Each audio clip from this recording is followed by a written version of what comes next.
தேவன்தானே, அந்த வார்த்தை தேவன்தானே. அகிலமாளும் வார்த்தையது, ஜீவனுள்ள வார்த்தையது. வானம் பூமி மாறினாலும் மாறாத வார்த்தை தேவன் வார்த்தை.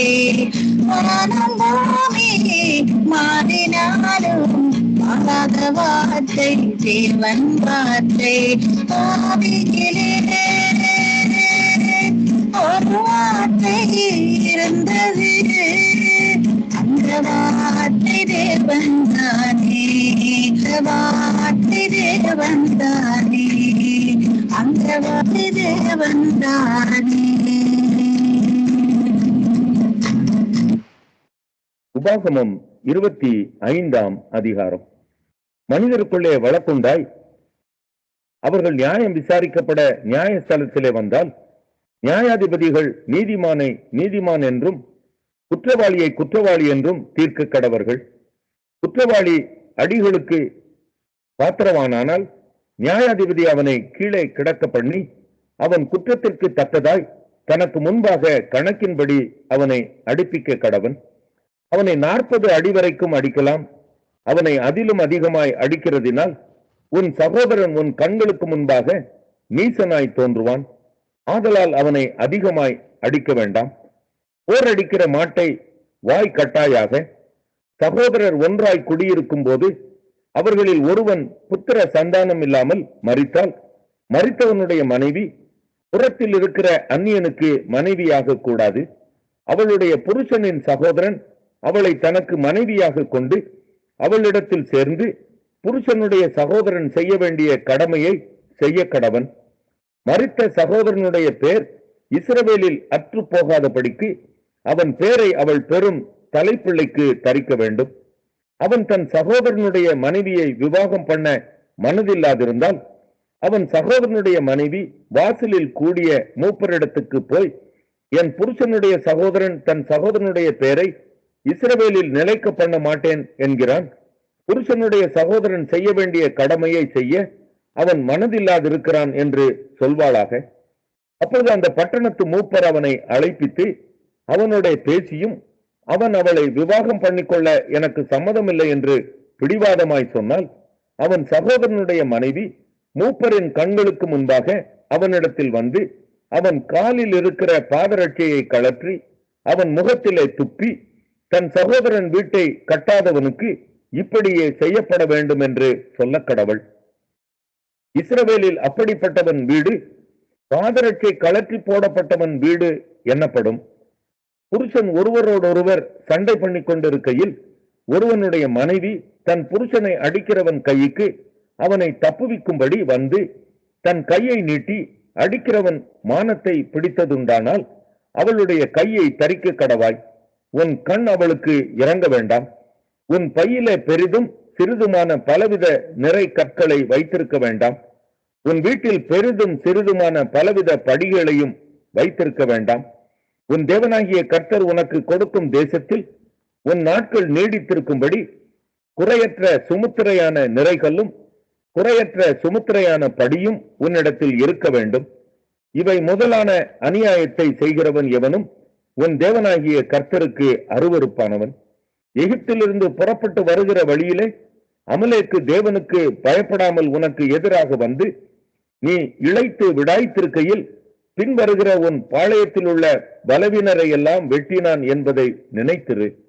உன் தேவனாகிய கர்த்தர் நீ சுதந்திரித்துக் கொள்ள உனக்கு கொடுக்கும் தேசத்தின் சுற்றுப்புறத்தாராகிய உன்னுடைய சத்துருக்களை எல்லாம் உன் தேவனாகிய கர்த்தர் விலக்கி உன்னை இளைப்பார பண்ணும்போது நீ அமலேக்கின் பேரை வானத்தின் கீழ் இராதபடிக்கு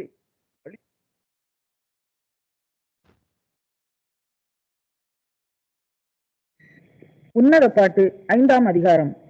என் சகோதரியே, என் மணவாளியே, நான் என் தோட்டத்தில் வந்தேன். என் வெள்ளை போளத்தையும் என் கந்த வர்க்கங்களையும் சேர்த்தேன். என் தேன் கூட்டை என் தேனோடு புசித்தேன்.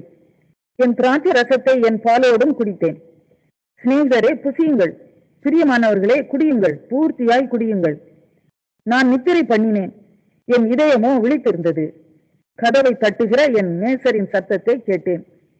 என் சகோதரியே, என் பிரியமே, என் புறாவே, என் உத்தமியே, கதவை திற. என் தலை பனியினாலும் என் தலைமயிர் இரவில் பெய்யும் தூறலினாலும் நனைந்திருக்கிறது என்றார். என் வஸ்திரத்தை கலட்டி போட்டேன். நான் எப்படி அதை திரும்பவும் உடுப்பேன்?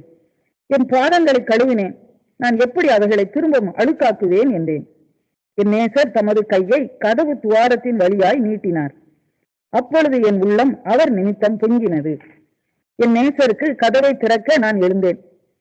பூட்டின கைப்பிடிகள் மேல் என் கைகளில் இருந்து வெள்ளை போலமும் என் விரல்களில் இருந்து வாசனையுள்ள வெள்ளை போலமும் வடிந்தது. என் நேசருக்கு கதவை திறந்தேன். என் நேசரோ இல்லை, போய்விட்டார். அவர் சொன்ன வார்த்தையால் என் ஆத்துமா சோர்ந்து போயிட்டு. அவரை தேடினேன், அவரை காணவில்லை. அவரை கூப்பிட்டேன், அவர் எனக்கு மறு உத்தரவு கொடுக்கவில்லை. நகரத்தில் திரிகிற காவலாளர் என்னை கண்டு என்னை அடித்து என்னை காயப்படுத்தினார்கள். அலங்கத்தின் காவற்காரர் என் மேல் இருந்த என் போர்வையை எடுத்துக் கொண்டார்கள். எருசலேமின் குமாரத்திகளே, என் நேசரை கண்டீர்களானால் நான் நேசத்தால் சோகமடைந்திருக்கிறேன் என்று அவருக்கு சொல்லும்படி உங்களை ஆணையிடுகிறேன். ஸ்திரீகளுக்குள் ரூபவதியே, மற்ற நேசரை பார்க்கிலும் உன் நேசர் எதினால் விசேஷித்தவர்? நீ இப்படி எங்களை ஆணையிட மற்ற நேசரை பார்க்கிலும் உன் நேசர் எதினால் விசேஷித்தவர்? என் நேசர் வெண்மையும் சிறப்புமானவர், 10,000 பேர்களில் சிறந்தவர். அவர் தலை தங்கமயமாய் இருக்கிறது. அவர் தலைமயிர் சுருள் சுருளாயும் காகத்தை போல் கருமையாயும் இருக்கிறது. அவருடைய கண்கள் தண்ணீர் நிறைந்த நதிகளின் ஓரமாய் தங்கும் புறா கண்களுக்கு ஒப்பானவைகளும் பாலில் கழுவப்பட்டவைகளும் நேர்த்தியாய் பதிக்கப்பட்டவைகளுமாய் இருக்கிறது. அவர் கன்னங்கள் கந்தவர்க்க பாத்திகளைப் போலவும் வாசனை உள்ள புஷ்பங்களைப் போலவும் இருக்கிறது. அவர் உதடுகள் லீலி புஷ்பங்களை போன்றது. வாசனை உள்ள வெள்ளை போலம் அதிலிருந்து வடிகிறது. அவர் கரங்கள் படிக பச்சை பதித்த பொன் வளையல்களைப் போல் இருக்கிறது. அவர் அங்கம் இந்திர நீல ரத்தினங்கள் இழைத்த பிரகாசமான யானை தந்தத்தை போல் இருக்கிறது. அவர் கால்கள் பசும்பொன் ஆதாரங்களின் மேல் நிற்கிற வெள்ளைக்கல் தூண்களைப் போல் இருக்கிறது. அவர் ரூபம் லீபனோனை போலவும் கேதுருக்களைப் போலவும் சிறப்பாய் இருக்கிறது. அவர் வாய் மிகவும் மதுரமாய் இருக்கிறது. அவர் முற்றிலும் அளவுள்ளவர். இவரே என் நேசர், எருசலேமின் குமார்.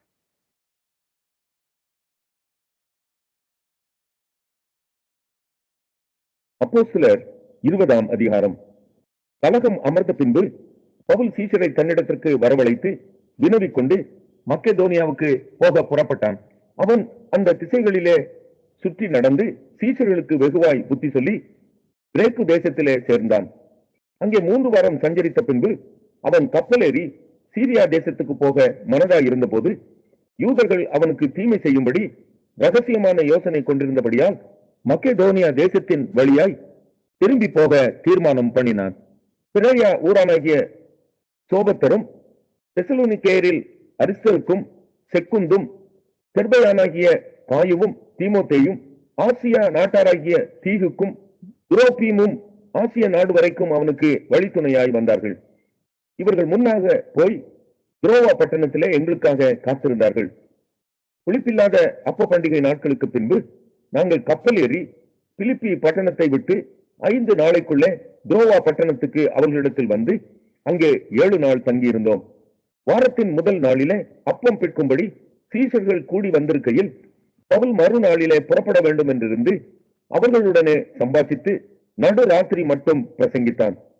அவர்கள் கூடியிருந்த மேல் வீட்டிலே அநேக விளக்குகள் வைத்திருந்தது. அப்பொழுது ஐத்திகு என்னும் பேர் கொண்ட ஒரு வாலிபன் ஜன்னலில் உட்கார்ந்து பவுல் நெடுநேரம் பிரசங்கம் பண்ணி கொண்டிருக்கையில் மிகுந்த தூக்கமடைந்து நித்திரை மயக்கத்தினால் சாய்ந்து 3ஆம் மெத்தையிலிருந்து கீழே விழுந்து மரித்தவனாய் எடுக்கப்பட்டான். உடனே பவுல் இறங்கி போய் அவன் மேல் விழுந்து அவனை அணைத்துக் கொண்டு, கலங்காதிருங்கள், இவன் உயிர் இவனுக்குள் இருக்கிறது என்றான். பின்பு ஏறி போய் அப்பம் பிட்டு புசித்து விடியற்காலம் அளவும் வெகு நேரம் பேசிக் கொண்டிருந்து பின்பு புறப்பட்டான். அந்த வாலிபனை அவர்கள் உயிருள்ளவனாக கூட்டிக் கொண்டு வந்து மிகுந்த ஆறுதல் அடைந்தார்கள். பவுல் ஆசோ பட்டணம் வரைக்கும் கரை வழியாய் போக மனதாய் இருந்தபடியால் அவன் திட்டம் பண்ணியிருந்தபடியே நாங்கள் கப்பல் ஏறி அந்த பட்டணத்தில் அவனை ஏற்றிக்கொள்ளும்படி முன்னாக அங்கே போயிருந்தோம். அவன் ஆசோ பட்டணத்தில் எங்களை கண்டபோது நாங்கள் அவனை ஏற்றிக்கொண்டு மித்திலேனே பட்டணத்துக்கு வந்தோம். அவ்விடம் விட்டு மறுநாளிலே கீயு தீவுக்கு எதிராக வந்து பவுல் கூடுமானால் பெந்தேகோஸ்தே பண்டிகை நாளிலே எருசலேமில் இருக்க வேண்டும் என்று தீவிரப்பட்டதின் நிமித்தம் தான் ஆசியாவிலே காலம் போக்காதபடிக்கு எபேசு பட்டணத்தை கடந்து போக வேண்டும் என்று தீர்மானித்ததினால் மறுநாளிலே சாமு தீவு பிடித்து துரோகில்லியோன் ஊர்துறையிலே தங்கி மறுநாள் மிலேத்து பட்டணத்துக்கு வந்தோம். மிலேத்துவில் இருந்து அவன் எபேசுவுக்கு ஆள் அனுப்பி சபையின் மூப்பரை வரவழைத்தான். அவர்கள் தன்னிடத்தில் வந்து சேர்ந்த பொழுது அவன் அவர்களை நோக்கி, நான் ஆசியா நாட்டில் வந்த முதல் நாள் தொடங்கி எல்லா காலங்களிலும் உங்களுடனே இன்னவிதமாய் இருந்தேன் என்பதை நீங்கள் அறிந்திருக்கிறீர்கள். வெகு தாழ்மையோடும் மிகுந்த கண்ணீரோடும் யூதருடைய தீமையான யோசனைகளால் எனக்கு நேரிட்ட சோதனைகளோடும் நான் கர்த்தரை சேவித்தேன். பிரயோஜனமானவைகளில் ஒன்றையும் நான் உங்களுக்கு மறைத்து வைக்காமல் வெளியரங்கமாக வீடுகள் தோறும் உங்களுக்கு பிரசங்கித்து உபதேசம் பண்ணி தேவனிடத்திற்கு மனம் திரும்புவதை குறித்தும் நம்முடைய கர்த்தராகிய இயேசு கிறிஸ்துவை விசுவாசிப்பதை குறித்தும் நான் யூதருக்கும் கிரேக்கருக்கும் சாட்சியாக அறிவித்தேன். இப்பொழுது நான் ஆவியிலே கட்டுண்டவனாய் எருசலேமுக்கு போகிறேன். அங்கே எனக்கு நேரிடும் காரியங்களை நான் அறியேன். கட்டுகளும் உபத்திரவங்களும் எனக்கு வைத்திருக்கிறது என்று பரிசுத்த ஆவியானவர் பட்டணந்தோறும் தெரிவிக்கிறதை மாத்திரம் அறிந்திருக்கிறேன். ஆகிலும் அவைகளில் ஒன்றையும் குறித்து கவலைப்படேன். என் பிராணனையும் நான் அருமையாக எண்ணேன். என் ஓட்டத்தை சந்தோஷத்தோட முடிக்கவும் தேவனுடைய கிருபையின் சுவிசேஷத்தை பிரசங்கம் பண்ணும்படிக்கு நான் கர்த்தராகிய இயேசுவினிடத்தில் பெற்ற ஊழியத்தை நிறைவேற்றவுமே விரும்புகிறேன். இதோ நான் உங்களுக்குள்ளே சஞ்சரித்து தேவனுடைய ராஜ்யத்தை குறித்து பிரசங்கம் பண்ணினதை கேட்டவர்களாகிய நீங்கள் எல்லாரும் இனி என் முகத்தை பார்க்க மாட்டீர்கள் என்று அறிந்திருக்கிறேன். தேவனுடைய ஆலோசனையில் ஒன்றையும் நான் மறைத்து வைக்காமல் எல்லாவற்றையும் உங்களுக்கு அறிவித்தபடியினாலே எல்லாருடைய இரத்த பழிக்கும் நீங்கி நான் சுத்தமாய் இருக்கிறேன் என்பதற்கு உங்களை இன்றைய தினம் சாட்சிகளாக வைக்கிறேன். ஆகையால் உங்களை குறித்தும் தேவன் தம்முடைய சுய ரத்தத்தினாலே சம்பாதித்துக் கொண்ட தமது சபையை மேய்ப்பதற்கு பரிசுத்த ஆவி உங்களை கண்காணிகளாக வைத்த மந்தை முழுவதையும் குறித்து எச்சரிக்கையாயிருங்கள். நான் போன பின்பு மந்தையை தப்ப விடாத கொடிதான ஓநாய்கள் உங்களுக்குள்ளே வரும். உங்களிலும் சிலர் எழும்பி சீசர்களை தங்களிடத்தில் இழுத்துக் கொள்ளும்படி மாறுபாடானவைகளை போதிப்பார்கள் என்று அறிந்திருக்கிறேன். ஆனபடியால் நான் 3 வருஷ காலமாய் இரவும் பகலும் கண்ணீரோட இடைவிடாமல் அவனுக்கு புத்தி சொல்லிக் கொண்டு வந்ததை நினைத்து விழித்திருங்கள். இப்பொழுதும் சகோதரரே, நீங்கள் பக்தி விருத்தி அடையவும் பரிசுத்தமாக்கப்பட்ட அனைவருக்குள்ளும் உங்களுக்கு சுதந்திரத்தை கொடுக்கவும் வல்லவராயிருக்கிற தேவனுக்கும் அவருடைய கிருபையுள்ள வசனத்துக்கும் உங்களை ஒப்புக் கொடுக்கிறேன். ஒருவனுடைய வெள்ளியை ஆகிலும் பொன்னை ஆகிலும் வஸ்திரத்தை ஆகிலும் நான் இச்சிக்கவில்லை. நீங்கள் அறிந்திருக்கிறபடி எனக்கும் என்னுடனே கூட இருந்தவர்களுக்கும் வேண்டியவைகளுக்காக இந்த கைகளே வேலை செய்தது. இப்படி பிரயாசப்பட்டு பலவீனரை தாங்கவும் வாங்குகிறதை பார்க்கிலும் கொடுக்கிறதே பாக்கியம் என்று கர்த்தராகிய இயேசு சொன்ன வார்த்தைகளை நினைக்கவும் வேண்டும் என்று எல்லா விதத்திலேயும் உங்களுக்கு காண்பித்தேன் என்றான். இவைகளை சொன்ன பின்பு அவன் முழங்கால் படியிட்டு அவர்கள் எல்லாரோடும் கூட ஜெபம் பண்ணினான். அவர்கள் எல்லாரும் மிகவும் அழுது, என் முகத்தை நீங்கள் இனி பார்க்க மாட்டீர்கள் என்று அவன் சொன்ன வார்த்தையை குறித்து அதிகமாய்